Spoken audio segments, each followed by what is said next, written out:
заңсыз діни білім жапа шектірмесін. Медальдің екі жағы болатыны секілді, шетелде діни білім алудың артықшылықтарымен қатар аса қауіпті тұстары аз емес. Өйткені шеттен келген кей шәкірттеріміз діни біліммен қатар сол жақтың жат дәстүрлерін тіпті сорақысы теріс сенімін өзімен бірге ала келді. Қазақтың дәстүрлі дүниетанымына кереғар ұстанымдарын насихаттап, тықпалайтын іштен шыққан шұбар жыланға айналарына көз жетті. Кейінгі жылдары дін мамандары шетелде діни білім алудың қаупі жайында тынбай айтып келеді. Сөз жүзінде ғана емес, іс жүзінде де елімізде діни білім алуға толық жағдай жасалды. 10 шақты медресе мен бір университет ашылып шәкірт оқыта бастады. Одан қалды өзге мұсылман мемлекеттеріндегі ресми оқу орындарымен байланыс орнатылып, діни білім алам деген жастарға адастырмайтын бағыт-бағдар беріліп келеді. Өкінішке қарай соқырға таяқ ұстатқандай қылып мүмкіндік жасалып жатқанына қарамастан, шетелдегі күмәнді діни орталықтарға білім алу үшін кетіп жатқан жастарымыз әлі де бар.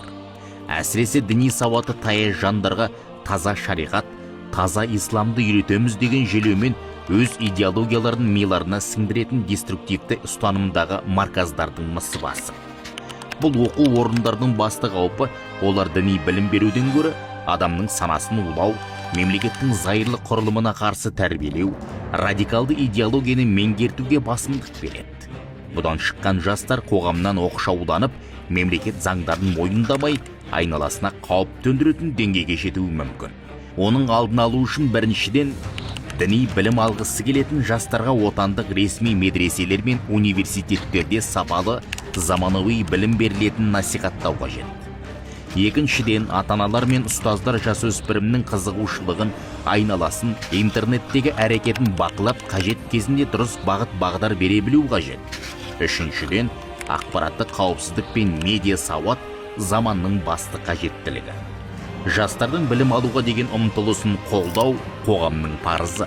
Алайда бұл ұмтылыс дұрыс жолмен заңды қауіпсіз бағытта жүзеге асуға тиіс. Ұрпақтың рухани тәрбиесі елдің ертеңі екенін естен шығармайық.